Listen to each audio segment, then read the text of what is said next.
Hello friends. Today we're going to discuss about conduct of registered medical practitioners on social media, a guideline released by National Medical Commission, New Delhi.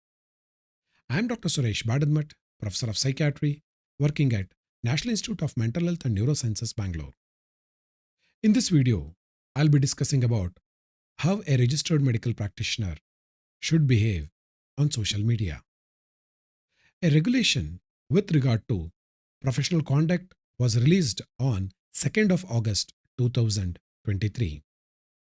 In this regulation, they have elaborately discussed how a registered medical practitioner should behave on social media. If you look at this regulation talks about various professional conduct and also how they have to behave with the patient, with the colleagues, on social media, also how they behave with the public, and also with regard to professional misconduct. Along with this, they also have discussed about the guideline, the conduct of a registered medical practitioner on social media. So in this video, I'll be discussing about this. This is guideline 6, which has been released by National Medical Commission. The key principles which has been upheld by the National Medical Commission is they have clearly said that the broader principles of medical ethics should be the guiding principles which need to be followed by an RMP when he is interacting on social media. The broader guidelines with regard to ethics is autonomy, beneficency, non-maleficency, and justiciability. That means whatever ethics which are applicable in real life or in person also will be applicable in virtual world. The second key principle is RMPs need to distinguish between telemedicine consultation and also social media. One need to differentiate and behave responsibly on social media. Further, the third key principle which talks about all written and visual communication on social media should be truthful, respectful, and professional in nature. Let's look into the guidelines. So the first guideline talks about RMP can provide information and announcement on social media with regard to providing health education to the patient and their family members. And when they are providing information on social media, it should be evidence based. That means factual information should be given on social media.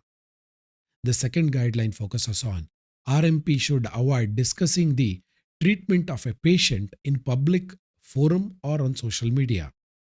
And also it says that you need to avoid prescribing medicine to a patient on social media or else on public social media platform where the patient's privacy is at stake, my dear friends. Hence, do not advise or prescribe medicine on social media where many other people can see the patient's prescription. The third guideline is RMP should not post patient's photograph or any scan images, CT, PET scans, or any lab investigations on social media. If you want to do that, you need to make sure taking a written informed consent of the patient, and it should be an irrevocable consent. That means the patient should understand once an image, video, or else anything pertaining to the patients is posted on social media, it is very difficult to take it back. Once it is on social media, it is very difficult to delete also. Hence, the patient need to understand and a written informed consent is essential. The fourth important guideline is RMP's behavior on social media towards his colleagues should be guided by a general principles of medical ethics on professional behavior. Many a time you have seen the doctors fighting on social media, showing professional jealousy, trying to degrade others person's prescription. Those unprofessional behavior are prohibited under this guideline. The fifth guideline talks about RMP should not directly or indirectly indulge in the practices of purchasing likes, followers, or paying money so that the Search algorithms lead to their name being instead of at the top, or registering on software program that charges fee for higher rating or soliciting patient. Here, the social media guideline clearly says that RMPs are prohibited manipulating the algorithms, paying to get the algorithms in their favor, or else paying fees so that their name is shown high. Those kind of manipulations are clearly prohibited. Further, it also clearly says soliciting patients on social media is prohibited. The sixth regulation talks about RMP should not request or share patient's testimonial or recommendation or endorsement or reviews in social media. That means you have to be very clear. You need to tell your patient not to write anything regarding the physician on social media. If you're soliciting, then there is a possibility your name can be removed from the registered practitioners. Licensing can be removed, my dear friends.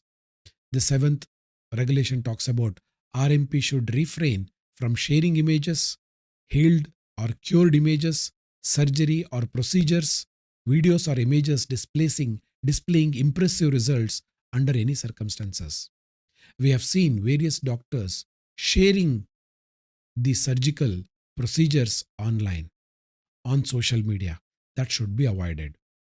Further, it also says RMP is allowed to do education, educative material on social media. It is informing general public. However, communication should be limited to the expertise of the RMP. That means if you are a neurologist, you need to discuss with regard to neurology. You should not discuss about something else which you do not know. That means your sharing of information on social media should be limited to the area of your expertise. Not only that, you are allowed to do public health education programs on social media. Further, it also talks about RMP's web page should also follow the same guideline as above. That means if you have a RMP's web page, you should not solicit patient through these web pages. 10th guideline talks about on social media, RMP should refrain from boundary crossing or violation and conduct themselves with dignity and decorum. That means you are not going to troll any person or else making derogatory comments or else seducing somebody else or the patient. Boundary violations or will be watched, and the social media you have to behave yourself. The 11th guideline talks about soliciting of patients directly or indirectly through social media is unethical and prohibited, my dear friends. What are the penalties? As per the regulation 20, the social media violation, the L1 has been given. The level 1 punishment is reformation, either asking to go through training, attending seminars, and many a time, if you are repeating, it can be escalated, my dear friends. To conclude, social media guideline for RMP is the most welcome step which has been proposed by NMC and it has been notified. They have given the general principles which are required in person has to be followed even on social media. NMC has also allowed the RMP's webpage and it should follow the ethical guidelines, my dear friends. And please remember, either soliciting patient directly or indirectly on social media is prohibited and it is unethical. And you need to watch your behavior towards your patients, towards your colleagues, and public at large when you are on social media. Thank you very much for giving your valuable time. Stay safe.